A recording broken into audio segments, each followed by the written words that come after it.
Някога усещал ли си, че животът ти се изпълзва, а ти само гледаш? Че си тук, но все едно не живееш? Кога за последно живееш в момента? Не само да присъстваш физически, а просто да затвориш очи и да усещаш. Колко пъти си казвал, ще го направя утре? И колко дни си минаха така, без нищо да се промени? Питаш ли се изобщо, къде отиде времето? Или само стоиш и бездействаш? Спокойно, не е болка за умиране. И въпреки това, по-добре е да се запиташ, кой ми го взе? И аз бях крадец, но не на чужди вещи, на нещо много по-ценно. Крадях времето си, крадях си възможностите, крадях си бъдещето. Не го осъзнавах веднага. Изглеждаше като почивка, като нямам сили, като ще стане утре. Но когато отлагаш твърде дълго, нещата не изчезват. Изчезваш ти. Понякога мълчанието не носи мир, носи тежест.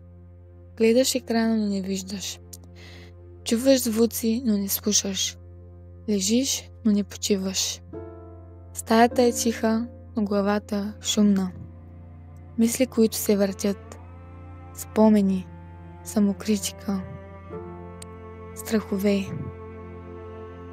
Крадците на време са навици, привички, автоматични бягства. Сякаш нещо в теб иска да избяга от живота ти. Те не крещят, не удрят. Те просто взимат. Малко по малко. И един ден се събуждаш и не знаеш къде се намираш. Не знаеш къде си изчезнал.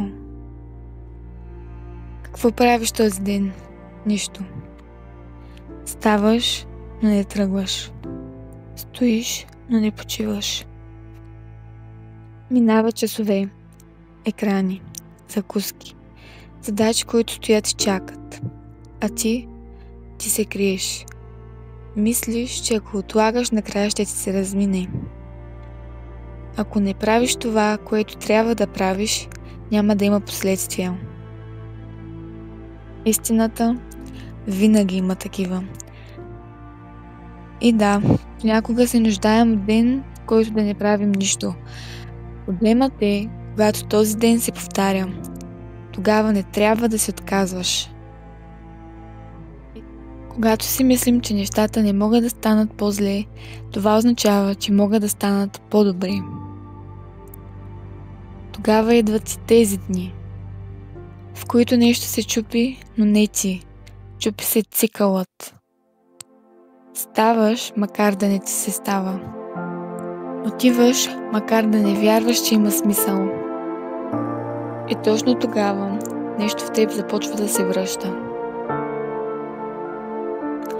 Осъзнаваш, че не си сам, че винаги има някой, който страда по същия начин.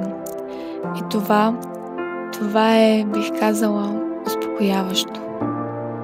Осъзнаваш, че ако не познаваш болката, няма как да оцениш радостта. А най-ценните уроци, точно те минават през болка. Осъзнаваш, че през каквото и да преминаваш, не е краят. Напротив, сега започва. И тепърва предстоят хубавите спомени.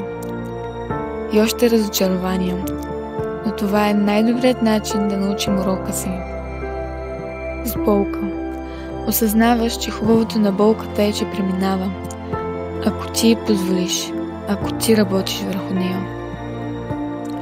Не ти трябва голям триумф.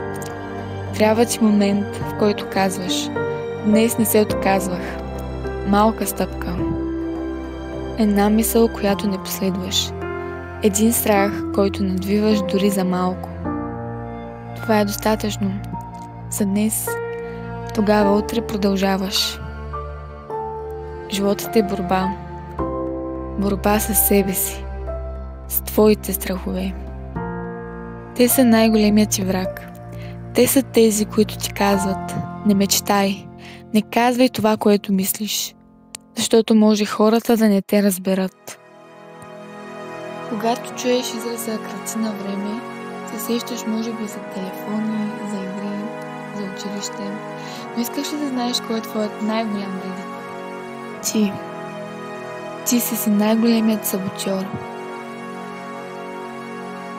Истинската промяна започва с прошка. Не към другите, към себе си. За изгубеното време, за въздействието, за болката. Да се простиш не значи да се оправдаеш. Означава да се освободиш, за да можеш да продължиш. Това не е история за съвършенство, нито за успех. Това е история за теб, за мен, за всеки, който се е губил във времето, в собствената си сянка и е намерил светлинка. И аз бях крадец, но вече не съм. Спрях да давам времето си за нищо. Спрях да се крия от себе си. И може би още се уча, но вече знам как изглежда пътят. А времето, то никога не спира, но ти можеш да спреш да го губиш. Следва продължение. От теб зависи какво ще е то.